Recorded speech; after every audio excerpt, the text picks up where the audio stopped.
This audiobook is brought to you by Project Martinville, the new free open domain audiobook library. Like and subscribe for more free audiobooks. Write in the comments which book you want us to do next. Enjoy Hansel and Gretel by Jacob Grimm and Wilhelm Grimm. Hard by a great forest dwelt a poor woodcutter with his wife and his 2 children. The boy was called Hansel and the girl Gretel.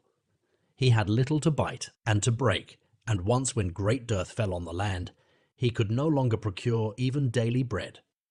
Now when he thought over this by night in his bed, and tossed about in his anxiety, he groaned and said to his wife, "What is to become of us? How are we to feed our poor children, when we no longer have anything even for ourselves?" "I'll tell you what, husband," answered the woman.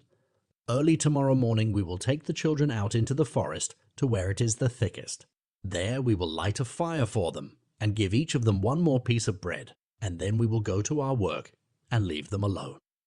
They will not find the way home again, and we shall be rid of them." "No, wife," said the man, "I will not do that. How can I bear to leave my children alone in the forest? The wild animals would soon come and tear them to pieces." "Oh, you fool," said she. "Then we must all 4 die of hunger. You may as well plane the planks for our coffins." And she left him no peace until he consented. "But I feel very sorry for the poor children, all the same," said the man. The 2 children had also not been able to sleep for hunger, and had heard what their stepmother had said to their father. Gretel wept bitter tears and said to Hansel, "Now all is over with us." "Be quiet, Gretel," said Hansel. "Do not distress yourself. I will soon find a way to help us." And when the old folks had fallen asleep, he got up, put on his little coat, opened the door below, and crept outside. The moon shone brightly, and the white pebbles which lay in front of the house glittered like real silver pennies. Hansel stooped and stuffed the little pocket of his coat with as many as he could get in. Then he went back and said to Gretel, "Be comforted, dear little sister, and sleep in peace.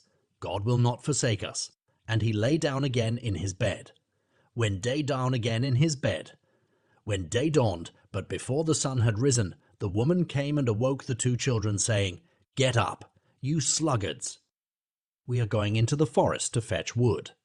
She gave each a little piece of bread and said, "There is something for your dinner, but do not eat it up before then, for you will get nothing else."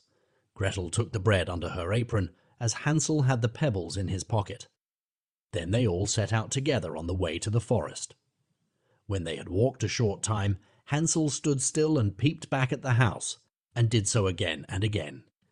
His father said, "Hansel, what are you looking at there and staying behind for? Pay attention, and do not forget how to use your legs." "Ah, father," said Hansel, "I am looking at my little white cat which is sitting up on the roof, and wants to say goodbye to me." The wife said, "Fool, that is not your little cat. That is the morning sun which is shining on the chimneys."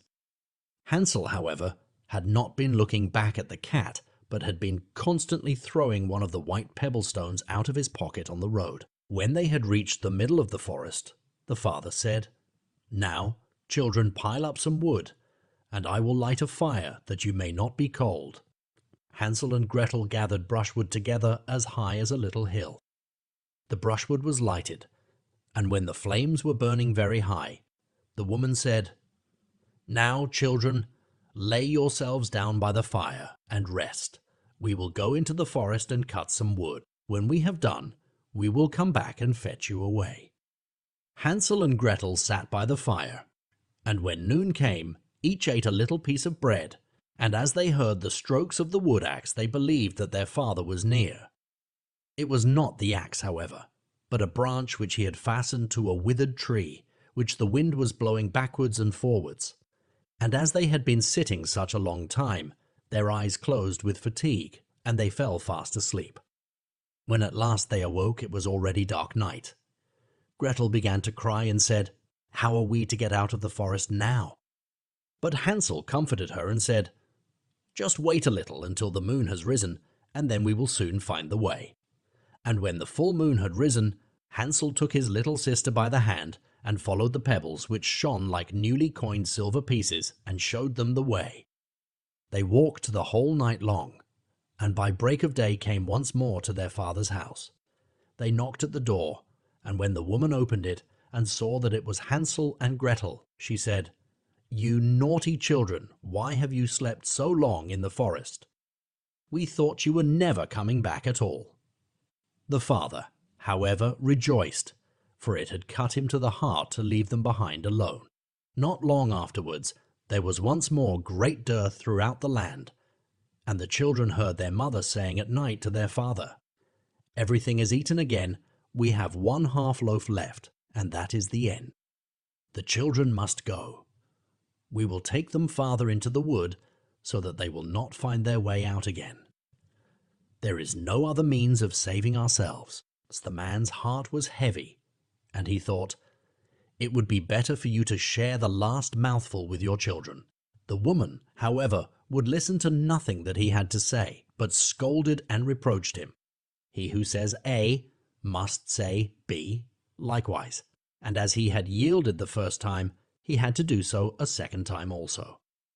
The children, however, were still awake and had heard the conversation. When the old folks were asleep, Hansel again got up and wanted to go out and pick up pebbles as he had done before. But the woman had locked the door and Hansel could not get out. Nevertheless, he comforted his little sister and said, "Do not cry, Gretel. Go to sleep quietly. The good God will help us." Early in the morning came the woman and took the children out of their beds. Their piece of bread was given to them, but it was still smaller than the time before. On the way into the forest, Hansel crumbled his in his pocket and often stood still and threw a morsel on the ground. "Hansel, why do you stop and look round?" said the father. "Go on." "I am looking back at my little pigeon which is sitting on the roof and wants to say goodbye to me," answered Hansel. "Fool," said the woman. "That is not your little pigeon. That is the morning sun that is shining on the chimney." Hansel, however, little by little, threw all the crumbs on the path. The woman led the children still deeper into the forest, where they had never in their lives been before. Then a great fire was again made, and the mother said, "Just sit there, you children, and when you are tired you may sleep a little. We are going into the forest to cut wood, and in the evening when we are done we will come and fetch you away." When it was noon, Gretel shared her piece of bread with Hansel, who had scattered his by the way. Then they fell asleep and evening passed, but no one came to the poor children. They did not awake until it was dark night, and Hansel comforted his little sister and said, "Just wait, Gretel, until the moon rises, and then we shall see the crumbs of bread which I have strewn about. They will show us our way home again." When the moon came, they set out, but they found no crumbs, for the many thousands of birds which fly about in the woods and fields had picked them all up. Hansel said to Gretel, "We shall soon find the way," but they did not find it. They walked the whole night and all the next day too, from morning till evening, but they did not get out of the forest, and were very hungry, for they had nothing to eat but 2 or 3 berries, which grew on the ground. And as they were so weary that their legs would carry them no longer, they lay down beneath a tree and fell asleep. It was now 3 mornings since they had left their father's house.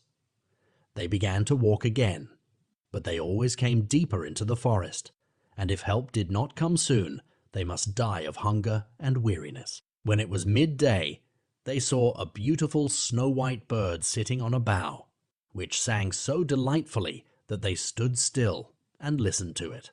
And when its song was over, it spread its wings and flew away before them, and they followed it until they reached a little house, on the roof of which it alighted. And when they approached the little house, they saw that it was built of bread and covered with cakes, but that the windows were off. "Clear sugar. We will set to work on that," said Hansel, "and have a good meal. I will eat a bit of the roof, and you, Gretel, can eat some of the window. It will taste sweet." Hansel reached up above and broke off a little of the roof to try how it tasted, and Gretel leant against the window and nibbled at the panes. Then a soft voice cried from the parlour, "Nibble, nibble, gnaw. Who is nibbling at my little house?" The children answered, "The wind, the heaven-born wind," and went on eating without disturbing themselves. Hansel, who liked the taste of the roof, tore down a great piece of it, and Gretel pushed out the whole of one round window pane, sat down, and enjoyed herself with it. Suddenly, the door opened, and a woman as old as the hills, who supported herself on crutches, came creeping out. Hansel and Gretel were so terribly frightened that they let fall what they had in their hands. The old woman, however, nodded her head and said, "Oh, you dear children, who has brought you here? Do come in and stay with me. No harm shall happen to you." She took them both by the hand and led them into her little house. Then good food was set before them, milk and pancakes, with sugar, apples, and nuts. Afterwards 2 pretty little beds were covered with clean white linen, and Hansel and Gretel lay down in them and thought they were in heaven. The old woman had only pretended to be so kind.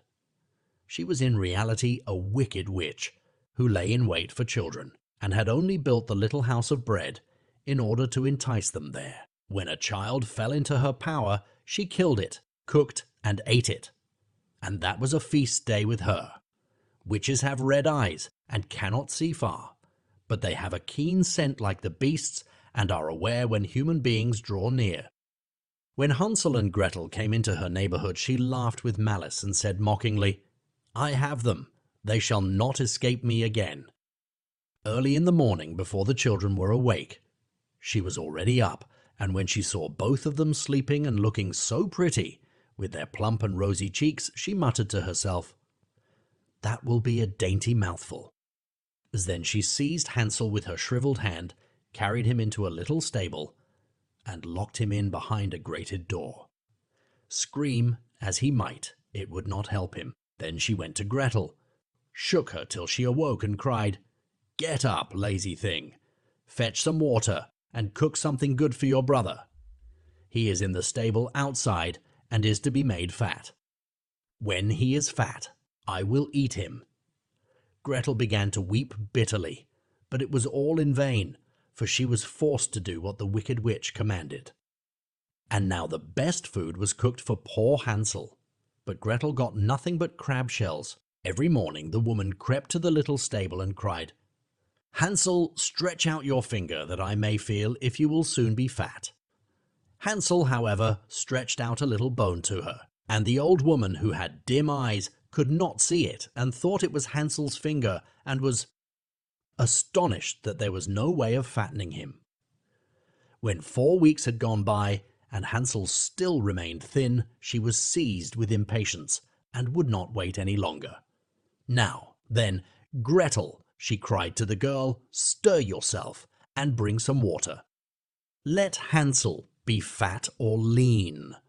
Tomorrow I will kill him, and cook him."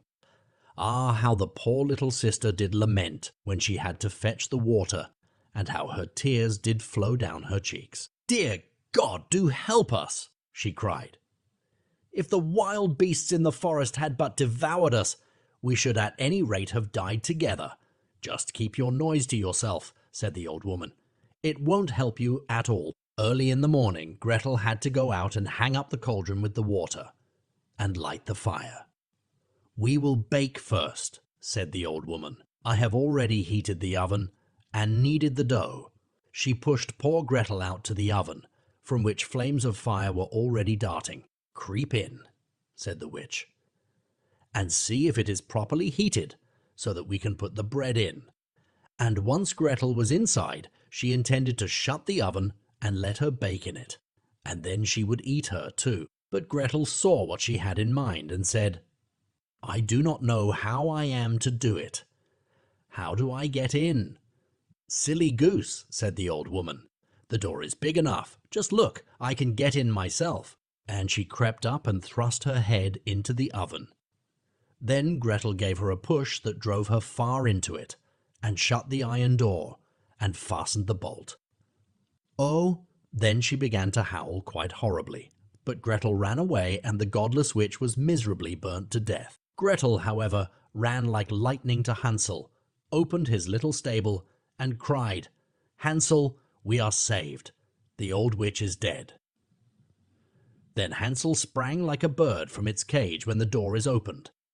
How they did rejoice and embrace each other, and dance about and kiss each other. And as they had no longer any need to fear her, they went into the witch's house, and in every corner there stood chests full of pearls and jewels. "These are far better than pebbles," said Hansel, and thrust into his pockets whatever could be got in, and Gretel said, "I too will take something home with me," and filled her pinafore full. "But now we must be off," said Hansel, "that we may get out of the witch's forest." When they had walked for 2 hours, they came to a great stretch of water. "We cannot cross," said Hansel. "I see no footplank and no bridge." "And there is also no ferry," answered Gretel, "but a white duck is swimming there. If I ask her, she will help us over." Then she cried, little duck, dost thou see? Hansel and Gretel are waiting for thee. There's never a plank or bridge in sight. Take us across on thy back so white." The duck came to them, and Hansel seated himself on its back, and told his sister to sit by him. "No," replied Gretel, "that will be too heavy for the little duck. She shall take us across, one after the other." The good little duck did so, and when they were once safely across and had walked for a short time, the forest seemed to be more and more familiar to them, and at length they saw from afar their father's house. Then they began to run, rushed into the parlour and threw themselves round their father's neck.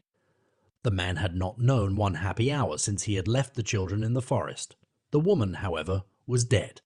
Gretel emptied her pinafore until pearls and precious stones ran about the room, and Hansel threw one handful after another out of his pocket to add to them.